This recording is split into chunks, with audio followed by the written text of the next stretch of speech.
Durante estas semanas hemos estado reflexionando y a veces en lo personal pierdo de vista profundizar más acerca de la persona de Cristo, que es el motivo precisamente de esta temporada de Navidad. Parece que cuando leemos las Escrituras pasamos de la persona de Cristo de una forma habitual, porque estamos acostumbrados, porque somos cristianos, porque Él es el centro de nuestra fe. Pero miren, estaba viendo un reportaje y dicen que nosotros, como lo sabemos desde que fuimos a la escuela, somos parte de una galaxia que se llama la Vía Láctea. Y en la Vía Láctea hay miles y millones de estrellas, pero solamente es una galaxia. Y dicen los que saben que en el universo hay más de 300 millones de galaxias conocidas, porque hay otras que ni se conocen. Incluso en ese programa decían que hay una estrella muy significativa que está a 35 billones de años luz de la Tierra, que para que nos diéramos una idea de la iluminación que esa estrella da, dice que sería 80 veces nuestro Sol y que nuestro planeta Tierra cabría adentro de esa estrella unas 300 veces. O sea, imagínense nuestra condición humana. Pero luego hay otros científicos que nos hacen, eso es en la parte macro, ¿no? En el universo, para situarnos. Y luego en la parte pequeña, en la parte del día a día, pues cuando vamos con los químicos, los hermanos aquí, que hay algunos médicos de farmacia, pues vemos que están las moléculas, que están las células, que están los protones, que están los neutrones, partículas tan diminutas y tan mínimas, y a veces no somos conscientes de lo que somos. Pero ¿por qué les estoy diciendo esto y qué tiene que ver con la persona de Cristo? Porque quiero que veamos un tema importante que lo voy a desarrollar Dios mediante en 2 prédicas. Y esta noche vamos a hablar de la encarnación de Cristo. Y otra noche vamos a hablar de la divinidad de Cristo. Pero con lo que quiero partir hoy es que Dios es Cristo, Cristo es Dios y Cristo es hombre, 100% Dios y 100% hombre. Las dos naturalezas en una sola persona. No se mezclan, no se dividen, no mutan. Es una maravilla. Y hemos leído en la palabra de Dios que muchas cosas nos han sido reveladas, otras no, pero vamos a ver cómo esta naturaleza única de Cristo, la segunda persona de la Trinidad, tiene un impacto directo en nuestra vida como cristianos. No es solo un tema teológico o filosófico, sino es un tema que impacta al cristiano y que nos debe hacer entender la trascendencia de esas dos naturalezas en una sola persona. Dice la palabra de Dios, fíjense hermanos, en el principio ya existía el verbo y el verbo estaba con Dios y el verbo era Dios. Fíjense, en el principio, ¿qué dice? Era el verbo.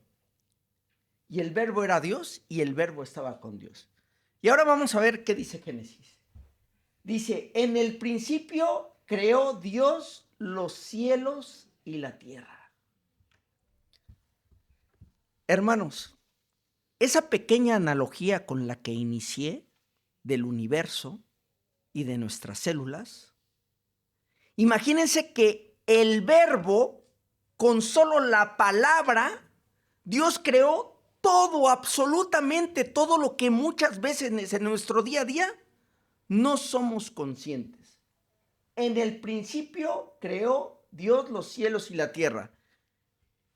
Y la tierra estaba desordenada y vacía, y las tinieblas estaban sobre la faz del abismo, y el Espíritu de Dios se movía sobre la faz de las aguas. Regresamos, por favor, a Juan, capítulo 1, y vamos a ir viendo más versículos. Dice, en el principio ya existía el verbo, el de Génesis, y el verbo estaba con Dios, y el verbo era Dios. Dicen los tratadistas, cuando hablo de los tratadistas, hablo de tratadistas cristianos de otras épocas, estudiosos, Wesley, Berkhoff, Spurgeon. Dicen que el verbo, el logos, antes el griego era el lenguaje más exacto para traducir otras lenguas, era el lenguaje, digamos, más profesional o más culto. Y dice que existía el verbo, y aquí deberíamos de leer como existía el logos, que el logos es la palabra, como lo que yo ahora estoy diciendo. Imagínense ese Dios omnipotente, omnipresente, omnisciente, con solo el poder de su palabra, creando todo el universo y cada una de las células de nuestro cuerpo, que a veces no somos conscientes. Dice, y el verbo estaba con Dios. Y cuando se usa la palabra en el griego original, el verbo estaba con Dios, dicen los tratadistas que debemos entender un ejemplo así. Yo ahora, su hermano en la fe, estoy con ustedes en la iglesia. Esta iglesia está junto a otras iglesias en Andorra, adorando a Dios, ahora mismo. Esa es una forma de estar. Yo estoy con ustedes y a su vez nosotros también estamos con otras iglesias adorando a Dios. Pero si yo voy por la calle y tomo de la mano a mi esposa, yo también estoy con mi esposa, pero estoy de una forma diferente a como estoy con ustedes, y también estoy con mi esposa. Pues ninguna de estas dos son las formas que usa la palabra de Dios. Ahí dice, y el verbo estaba con Dios, significa que era una palabra que quería decir que estaba tan junto y tan semejante y tan perfectamente acoplado que es la misma persona. O sea, cuando nos vamos al original vemos como el verbo estaba con Dios, significa que era Dios mismo. Y el verbo era Dios. Por favor, abran su Biblia. Y vamos a leer Juan 1, y los que no tengan la pueden seguir leyendo aquí. ¿Vale? Dice en la Biblia que yo tengo, dice el título, el verbo hecho carne. Dice, en el principio era el verbo, y el verbo era con Dios, y el verbo era Dios. Este era en el principio con Dios. Todas las cosas por él fueron hechas, y sin él nada de lo que ha sido hecho fue hecho. En él estaba la vida, y la vida era la luz de los hombres.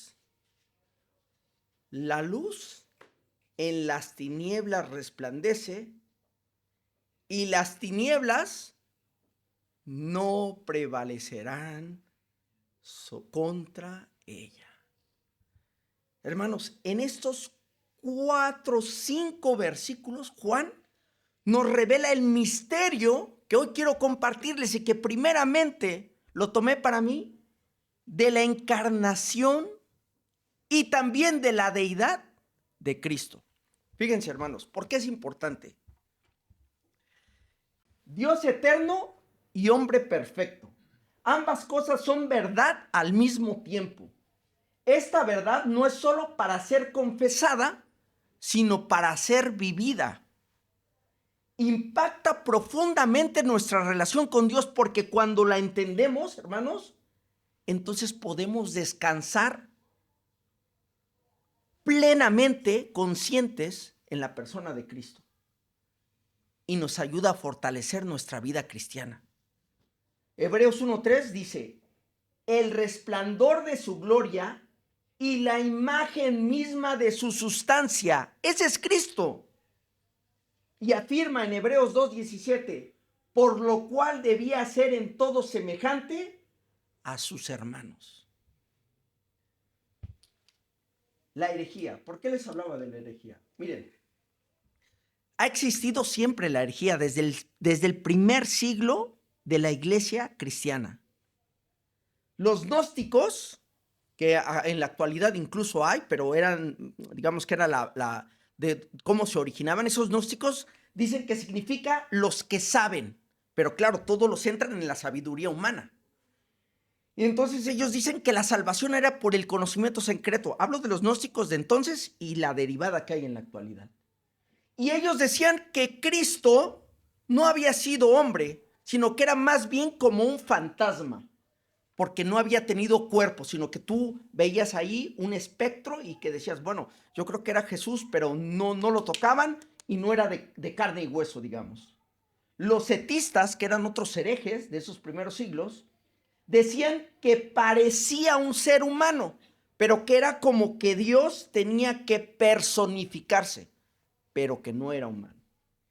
Y el arinianismo, si bien decía que Cristo era hombre, pero decía que Cristo y el Espíritu Santo habían sido creados por Dios Padre para llevar a cabo el plan de salvación. Esas tres herejías confundían a la iglesia local. ¿Y saben por qué la palabra en el Evangelio de Juan es muy importante para entender esto? Porque los demás apóstoles, cuando inician el Evangelio, hablan de la genealogía de Jesús. Hablan primero de la parte humana. Evidentemente no está mal, pero Juan empieza a enseñarnos la parte divina para entender, desde luego, la parte humana, la encarnación. Y dice, el verbo hecho carne. Los otros apóstoles empiezan con genealogías. Y Juan dice, no, en el principio era el verbo estaba con Dios y el verbo era Dios. Hoy en la actualidad, los mormones creen que es un profeta, los testigos de Jehová también creen que es un profeta, y los judíos también creen que es un tipo de profeta o maestro o alguna figura especial. Eso es solo como una referencia. No me interesa adentrar en esta parte como un especialista, porque no lo soy. Pero es para que veamos que la herejía acerca de la persona de Cristo, como cristianos la tenemos que tener totalmente rechazada, pero con elementos que nos nutran, para que podamos presentar una defensa real de nuestra fe. La encarnación. Cristo asumió humanidad, no una ilusión. Era realmente de carne real. ¿Cómo le dijo al apóstol? Dice, ¿quieres, Tomás? Si crees, ven y pon tu dedo en mi costado y en mis huesos. Es decir, Cristo es 100% Dios y 100% hombre. Y una cosa que aprendí durante la semana, incluso después de su resurrección, Cristo continúa siendo hombre, con un cuerpo glorificado, hermanos, como es nuestra esperanza cuando estemos con Él, pero sigue siendo Dios y sigue siendo hombre. Y hay un versículo que a mí me encanta porque dice, no estimó ser igual a Dios como algo a qué aferrarse. Pero ¿saben por qué es interesante? Porque no significa que Dios dejó de ser Dios. Únicamente significa que Él renunció por ser mismo Dios y saber la condición humana que tenía que adquirir a sus privilegios. A decir, claro, no dejo de ser Dios, no dejaré de ser Dios, pero renuncio a mis privilegios. Y durante su vida en esta tierra, el Señor Jesús muchas veces recurrió a sus atributos divinos cuando le dijo a Lázaro, Lázaro, ven fuera. Y muchas veces a sus atributos humanos, como cuando descendió a las aguas para ser bautizado, pero después caminó sobre las aguas. O sea, durante toda la palabra de Dios vemos los atributos humanos y divinos que no se mezclan, no se separan, y es un misterio de Dios que por fe me gustaría que siempre lo tengamos presente para fortalecernos en nuestra doctrina cristocéntrica. Cristo experimentó debilidades humanas sin pecado. Eso sí, el hombre perfecto. Hambre, sed, cansancio, tristeza y angustia. Tentación, pero sin pecado. ¿Por qué? Porque tenía que experimentar la muerte física y real como la mía y como la vuestra para que él pudiera ser realmente propiciatorio, digno, pudiera ser una muerte vicaria vicario quiere decir, suena muy católico, pero en realidad es un término latín que significa sustitución. O sea, él nos sustituyó a los que creemos en él para que la ira de Dios no nos consumiera, hermanos. Si eso no es impactante, cuando entendemos que él renunció a sus privilegios y continúa siendo Dios. Por eso Cristo es nuestro mediador, porque también fue hombre y es hombre. Hay un solo Dios y un solo mediador entre Dios y los hombres. Jesucristo, hombre. Dicen los tratadistas que para que veamos el impacto de la encarnación, debemos entender que Adán y Cristo, dice que Adán veía cara a cara a Cristo, a Dios. Entonces lo veía cara a cara. Cuando Adán pecó, le dio la espalda a Dios, pero Dios lo seguía viendo de frente, pero después del pecado, Dios le dio la espalda a Adán. Entonces estábamos separados, y lo hemos visto en la carta a los romanos cuando hemos venido a estudiar, cómo estamos separados de esa condición. Y el único mediador, el único camino para que Dios no pusiera su ira y pudiéramos ser redimidos, porque ahora Dios nos ve a través de la sangre de Cristo, es por medio de él que tenemos nuevamente una reconciliación con Dios Padre. Ahora sí, él ya nos ve. Y cuando nosotros entendemos el evangelio porque hemos sido elegidos por él y aceptamos que Jesús es nuestro Salvador, entonces nuevamente estamos en un mismo sentir con el Padre. Evidentemente, Dios es el camino, la verdad y la vida, y nadie va al Padre si no es por él. Por eso es importante, dice primera de Juan 4:2, dice, en esto pueden discernir quién tiene el Espíritu de Dios. Todo el que confiese que Jesucristo ha venido en cuerpo humano es de Dios. Este pasaje lo puse aquí para reforzar nuestra fe, pero también es mi obligación decirles que en ese momento Juan le estaba hablando a unas ciertas iglesias porque había las herejías. Y entonces le decían, Juan, pero ¿cómo sabemos si estas personas realmente están entendiendo la muerte y la resurrección de Cristo? Dice, pues quien tiene el Espíritu de Dios, todo el que confiese que Jesucristo ha venido en cuerpo humano es de Dios. Es decir, es 100% Dios y es 100% hombre. Imagínense, hermanos, ese Dios, la segunda persona de la Trinidad, que se encarna, renuncia a sus privilegios, continúa siendo Dios, muere para redimirnos, pero ese verbo hecho carne es el Logos de Génesis. Es el Logos que creó todo el universo que ya intenté recordarles y todas las partículas microscópicas por las que cada uno de nosotros estamos formados. Pero no solo lo creó él, sino dice que fue ejecutada la creación para él,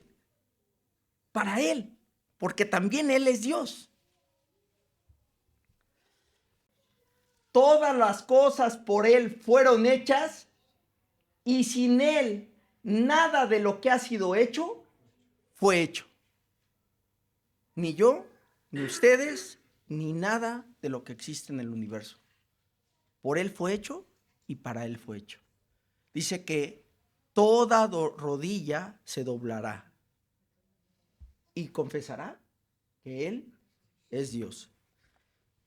Fíjense lo que les quiero leer de algunos tratadistas del primer siglo. Dice el credo Atanasio, fíjense, dice: asimismo, el Padre es Dios, el Hijo es Dios, el Espíritu Santo es Dios, y sin embargo, no son tres dioses, sino un solo Dios.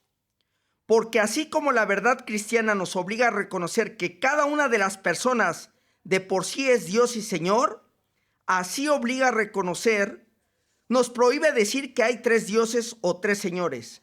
El Padre por nadie es hecho, ni creado, ni engendrado. El Hijo es solo del Padre, no hecho ni creado, sino engendrado. El Espíritu Santo es del Padre y del Hijo, no hecho ni creado ni engendrado, sino procedente. Es decir, hermanos, el misterio de la Trinidad debe impactar nuestras vidas.